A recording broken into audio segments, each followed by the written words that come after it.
아시는 것처럼 미국 대학을 가기 위해서는 학교 내신 성적, 그다음에 그 선생님의 추천서, 그것도 담임 선생님, 뭐 또 다른 선생님, 뭐 이과 문과 선생님도 필요하지만 또 외부에서 받을 수도 있습니다.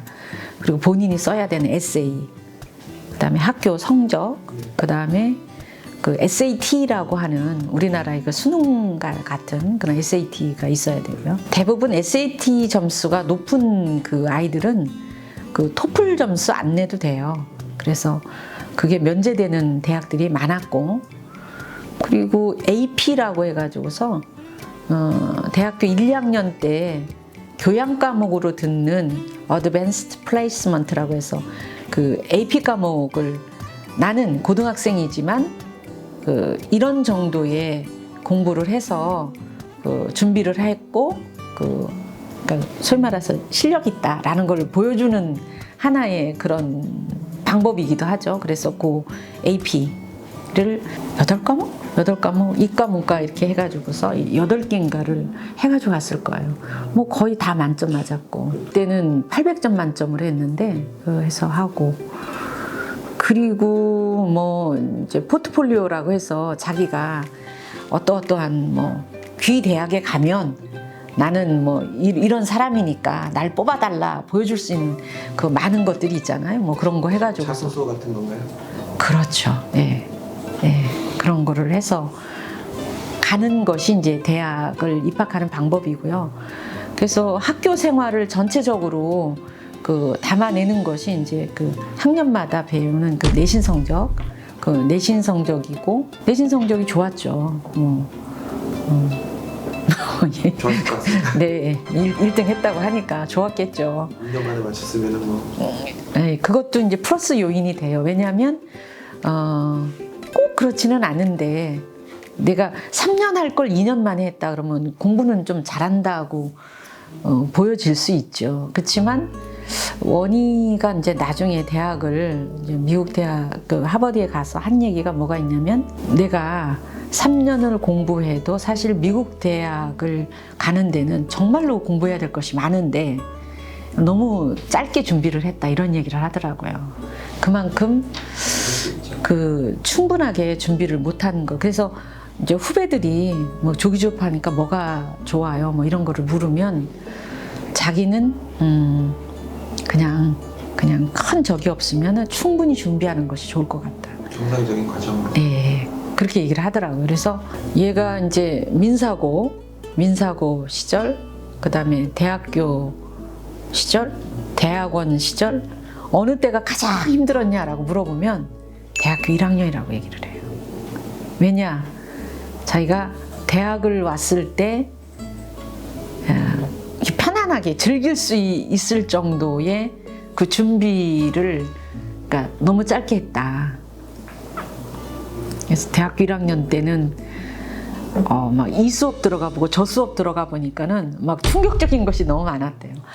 우리가 지금 민사고가 그래도 미국과 같은 공부 방식을 도입을 해서 하는 학교였는데도 불구하고, 예, 뭐 중고등학교를 미국에서 다녔다든가 이러면 모르는데 그게 아닌 상태에서는 얘한테는 좀 힘들었나 봐요. 그래서 대학교 1학년 때 걔가 그런 얘기를 해요.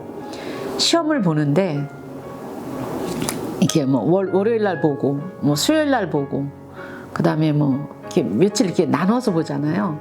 보면 자기가 월요일 날 시험을 보고 와서 탁 떨어져서 잔대요. 자고 나서 그 다음에 일어나면 수요일 날까지 안 자고서 이제 그 시험을 볼 때까지 쫙 공부를 한대요. 이렇게 보고 나서 그러면 안 자고 안 먹고, 자기가 가장 먼저 포기한 것이 뭐냐? 의식시 주 중에서 그 밥을 먹으러 가는 데가 너무 멀대요. 하버드에 뭐 해리포터 촬영한 장소 같다고 하는 그 멋있는 식당 있잖아요. 이름을 내가 까먹었는데 그 식당까지 기숙사에서 가는데 너무 먼 거예요. 한 25분 이렇게 걸어가야 된대요. 그러니까 거기 갔다 올 시간이 없대요. 그래서 이걸 포기한대요. 그래서 막 먹을 거를 막 이것저것 여기 집에다가 막 대충 때울 수 있는 거를 기숙사에다 사다 놓고 먹는 거를 포기하고, 그리고 그 다음에 뭐 그러면 화장 이런 게 어딨냐요.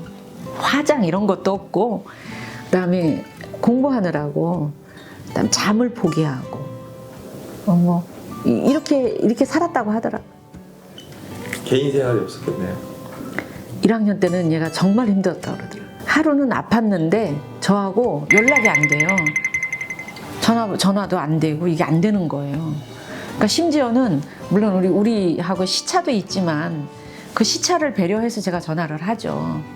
근데 얘가 그냥 무음으로 해놓고 자기 하는 일을 하기 때문에 자기 뭐 기숙사다 놓고도 가고 뭐 이렇게 하기 때문에 자기가 필요할 때 드는 게 전화기지 뭘 어디서 누구한테 오는 전화를 받으려고 얘가 전화기를 가지고 있는 게 아니더라고요. 그래서 저는 막 연락이 안 되니까 뭔 일이 있나 싶어가지고 걱정하고 이러면, 그래서 자기가 내가 미국에서 남들은 지금 막 하버드 가서 막 그 하버드 로맨스 뭐 그런 거 이렇게 하고 있는 줄 아는데 그게 아니다. 나는 너무너무 진짜 거기서 살아남으려고 고생을 정말 많이 했다. 그 얘기를 하더라고요.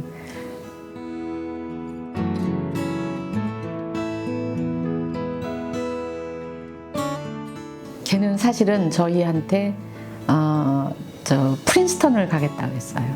그리고 프린스턴의 그 동문이 이제 그 메이저 대학들은 보니까 전부 다 인터뷰가, 동문들이 합격을 한 이 학생들을 이렇게 인터뷰를 해서 그 어드미션 오피서에다가 이렇게 보고를 하나 봐요. 하는데 그 프린스턴 동문이 심지어는 엄마인 저한테까지도 그 전화를 하셔서 우리 대학을 만약에 택해서 오게 되면 내가 이런 것도 혜택을 주고 뭐 이렇게 잘 보살펴 주겠다 막 이런 얘기를 할 정도로, 그리고 그 동문하고 인터뷰를 한 다음에 마음이 더 굳어진 것 같더라고요. 근데 저를 비롯해서 그 우리 한국 사람들 인식이 프린스턴보다는 그때는 하버드였잖아요. 그래서 저희들이 그냥 밀었죠. 그냥 하버드로 가라. 그랬더니 이런저런 하고 나서 엄마 아빠도 그렇게 바라시고 학교 선생님도 그렇게 얘기하시고 그래서 내가 이제 하버드로 결정을 한 거죠.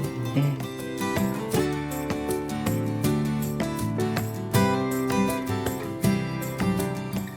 지금은 그 페이스북 이제 사명을 메타라고 바꿨잖아요. 맞아요. 예. 메타에 있습니다. 그러니까 실리콘밸리 그 본사에 있어요. 그 데이터 사이언티스트라고 해서 그 인프라를 이렇게 뭐 구축하는 것 같더라고요. 그 데이터. 예.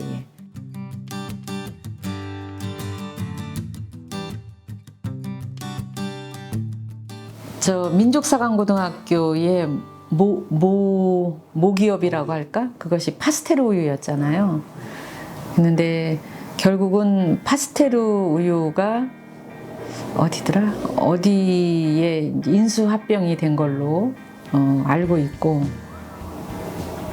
그런데 그 남양 우유였을 거예요. 아인슈타인 우유가 남양이었을 거예요. 그런데 그쪽에서 그 얘가 이제 뭐 이렇게 여러 대학을 합격을 하고, 그 당시에는 뭐 수식어들이 여러 개가 붙었는데 뭐 17세 천재소녀 이런 말이 붙고 이러니까 얘가 그 어렸을 때 우유를 뭐를 먹었냐 어쩌고 뭐 그런 얘기를 하다가 아인슈타인 우유하고 뭐 얘의 이미지하고가 이렇게 좀 겹쳤는지 사실은 섭외가 들어왔어요. 근데 저희는 이제 파스테르 우유의 그 모기업에 대한 그런 게 있었기 때문에 할까 말까 이렇게 생각을 했는데 저희들이 어쨌든 그거를 가지고서 학교에 기부도 하고 뭐 그런 일을 하려고 생각을 했었죠. 그래서 다행히 그 파스테르 우유가 이렇게 인수된 것이 남양 우유가 아니고 다른 기업이었던 것 같아요.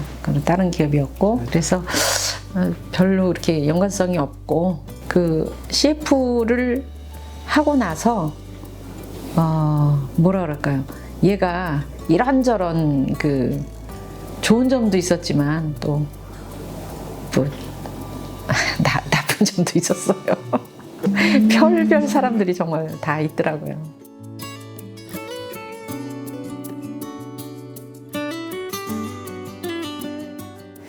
저는 그 아이들이 분명히 뭔가를 하고 싶다라고 하는 그게 있으면 거기에 그 최고의 전문가가 하는 전문가가 예를 들어서 그것이 뭐 무슨 방송 PD다 그러면 아이가 PD가 어떤 일을 해야 되는지 그다음에 어떤 일을 하는지 그리고 또 어떻게 하면 그것을 그 직업을 갈 수가 있는지 이런 거를 미리 경험을 시켜주는 것이 애들이 자기의 그 뭐랄까 진로 그다음에 어떤 그런 거를 정하는데 굉장히 좋을 것 같아요.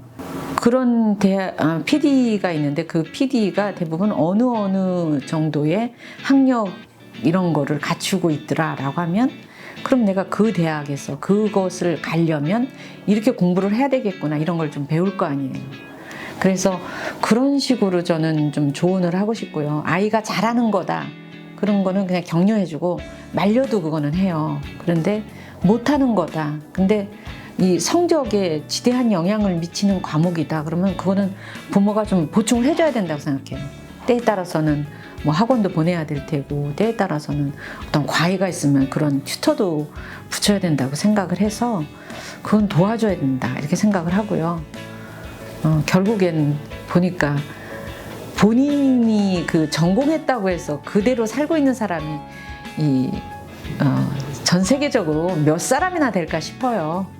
그러니까 하고 싶은 거를 할 수 있는데 후회하지 않게 그 나머지를 잘 서포트 해주는 것이 부모들이 가지고 있는 자녀 교육에 대한 기본이 돼야 되지 않나. 지금은 저는 그렇게 생각하고 있어요.